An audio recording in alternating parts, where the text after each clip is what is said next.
I need space to figure things out, my fiancée declared, expecting me to wait. I sold our house and moved across the country. A week later, she regretted everything. I never thought I'd be writing this post, but I need to get this off my chest. Maybe someone out there can learn from my experience, or at least find some comfort knowing they're not alone in facing betrayal. I'm 32, a software engineer working for a tech firm in Boston. 4 years ago, I met Vanessa at my college friend's birthday party. She was beautiful, ambitious, and we clicked instantly. She worked in marketing for a competing tech company, and we bonded over industry jokes and shared goals. Within 6 months, we were living together and life was good. We complemented each other perfectly, or so I thought. I was methodical and measured. She was spontaneous and creative. We pushed each other out of our comfort zones and grew together. After 3 years, I proposed at the Japanese garden where we had our first real date. She cried, said yes, and we started planning our future.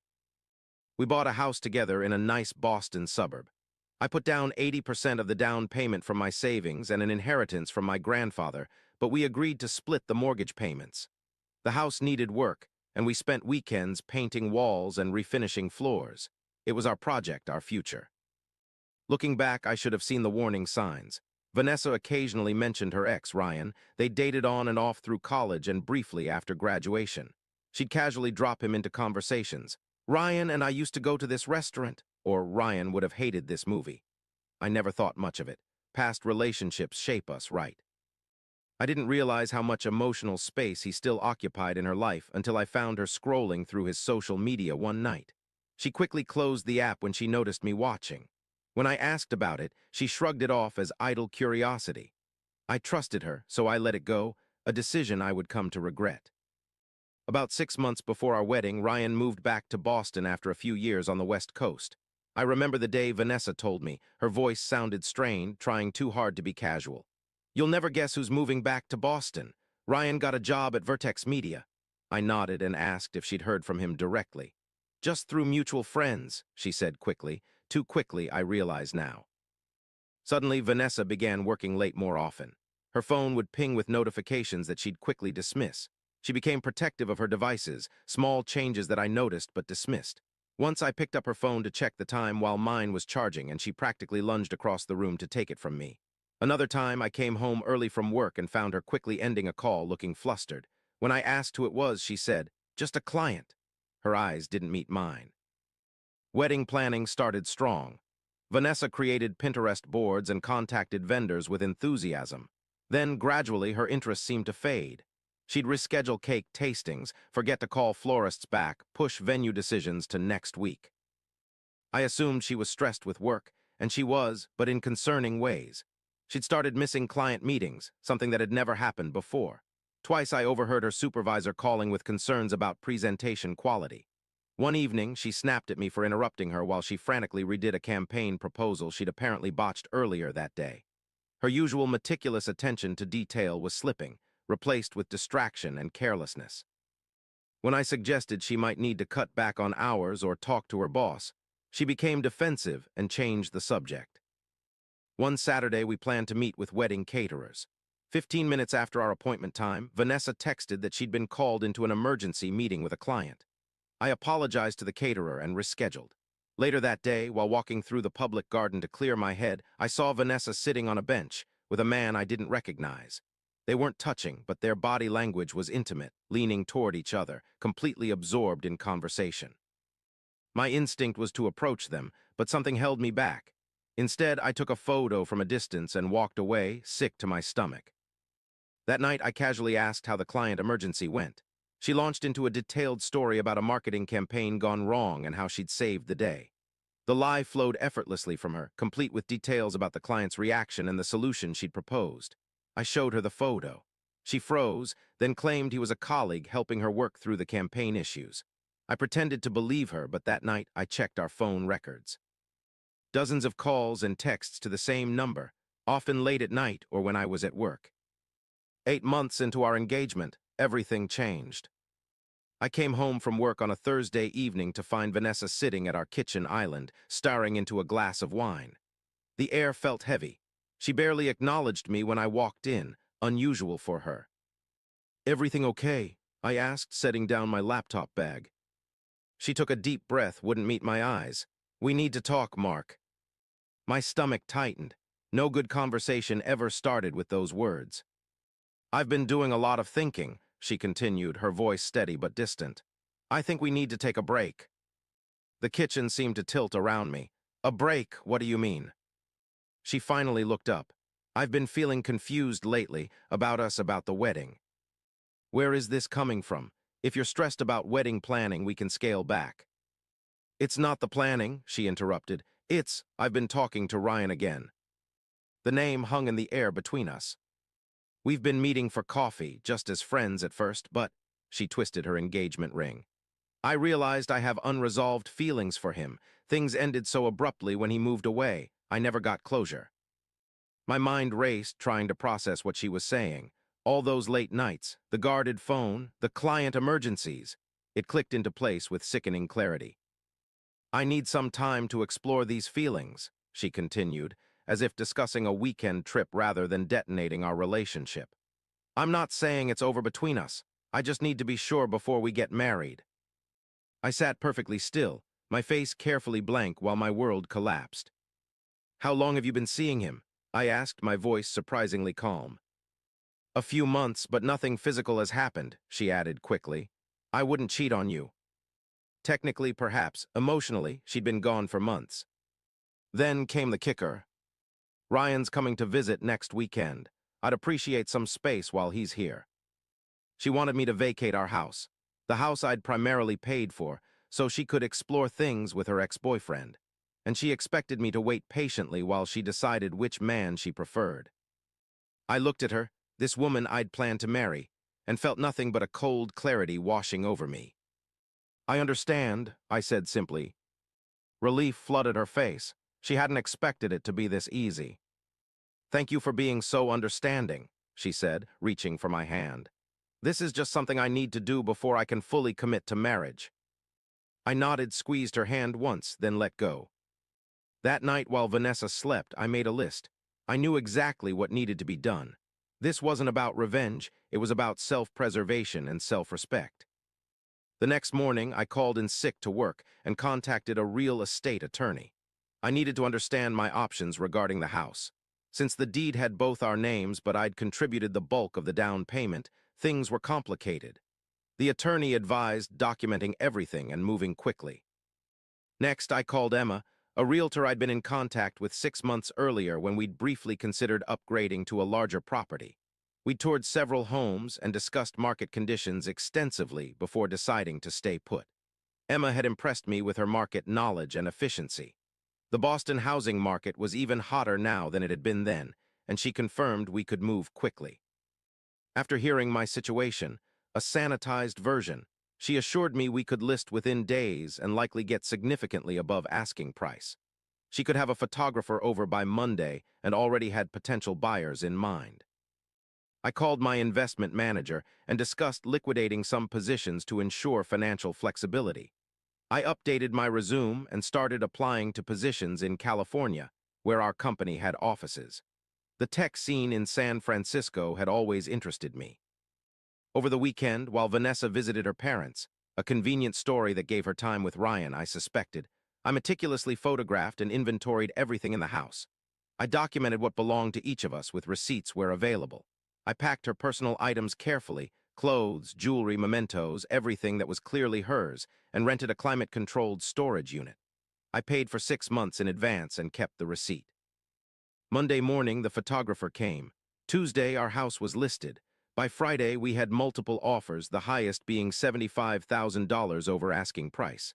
I accepted it. That same day, I received a job offer from our San Francisco office, with a promotion and salary increase. I arranged to start in 3 weeks, giving me time to handle the house sale and move my essential belongings. Vanessa had been suspiciously quiet all week, presumably preparing for Ryan's visit. She assumed I was giving her space to think. In reality, I was dismantling our life together with surgical precision. The day before Ryan's scheduled arrival, I changed the locks, left the new key and the storage unit information in an envelope with her name at the front desk of her office building, and flew to San Francisco to apartment hunt. I booked a luxury hotel for the interim, and signed a lease on a high-rise apartment with views of the bay by day 3. Saturday afternoon, my phone exploded with notifications. Vanessa had returned home with Ryan to find her key didn't work and a stranger's car in our driveway. The realtor was hosting an open house. "Where are you?" her first text read. "What's going on? Why are there people in our house?" "Mark, answer me right now. Why can't I get in?" "Did you change the locks?" "The realtor says our house is sold. This isn't funny." I waited until evening to respond. "Check the envelope at the front desk of your building. Your things are safe in storage. The house sale closes in 30 days. I've accepted a position in San Francisco. Good luck with Ryan." The response was immediate. "You can't do this. It's my house too." "Check your email. You'll find documentation of my 80% contribution to the down payment, along with the equity division proposed by my attorney. It's generous." The phone rang immediately. I let it go to voicemail. She called 17 more times. When I finally listened to her messages, they ranged from rage to pleading to threats. She'd speak to an attorney. She'd fight me for the house. She'd tell everyone what I'd done. Then, in later messages, she begged me to reconsider, saying we could work things out, that she'd made a mistake. I flew back to Boston briefly to sign paperwork and arrange the final details. Vanessa demanded we meet. I agreed to coffee at a neutral location. She arrived looking both furious and panicked. Ryan was conspicuously absent. "How could you do this without talking to me?" she demanded, sliding into the booth. "You can't just sell our house and move across the country." "Where's Ryan?" I asked calmly. She flushed. "That's not relevant. We're talking about you making major decisions without consulting me. Like the decision to explore things with your ex-boyfriend." She had the grace to look embarrassed. "That was different. I was honest with you. And I'm being honest now. I'm moving to San Francisco. The house has sold. You'll receive your fair share of the equity." "But what about us?" Her voice cracked. "I just needed time to be sure." "You made your choice, Vanessa. I've made mine." "Ryan's gone," she blurted out. "It was a mistake. I realized how much I love you." I studied her face, the face I'd woken up to for years, that I'd imagined growing old with. I felt nothing but a dull ache. "Where did Ryan go?" I asked. "Back to his apartment. Things got complicated when we couldn't get into the house." She hesitated, then continued reluctantly. "He said I'd misinterpreted everything between us, that he was just looking for closure too, maybe some fun, but he never wanted to restart our relationship. When I told him I'd risked my engagement for him, he actually laughed and said that was my choice, not his responsibility." She looked away, the humiliation fresh on her face. "He told me he's seeing someone else already, someone he met before reconnecting with me." Of course, men like Ryan never do sign up for consequences. "I'm sorry it didn't work out," I said, meaning it, "but I'm not coming back." "You're punishing me," she accused, tears forming. "This is cruel." "No," I corrected her. "This is consequence. I hope you find what you're looking for, Vanessa. It's just not with me." "Please, Mark, I made a terrible mistake. We can start over, go to counseling, rebuild trust." "The house is sold. I've signed a lease in San Francisco. My new job starts in 2 weeks." She wiped at her tears, smearing her mascara. "So that's it. 4 years together and you just walk away." "You walked away first, Vanessa. You just expected me to wait around while you decided if I was your first or second choice." I left her sitting there, walked out into the Boston spring, and didn't look back. The fallout came swiftly. Our social circle fractured, but most friends sided with me once they learned the truth. Several confessed they'd seen Vanessa with Ryan at restaurants or coffee shops, but hadn't known how to tell me. My closest friend, Alex, admitted he'd spotted them leaving a hotel together weeks before her confession, contradicting her claim that nothing physical had happened. Professionally, the consequences for Vanessa were unexpected but significant. The professional issues I'd noticed before our breakup had apparently accelerated dramatically. The major client she'd been courting for months, the one whose proposal she'd been redoing that night, had walked away entirely. 2 other clients followed suit after delayed campaigns and missed deadlines.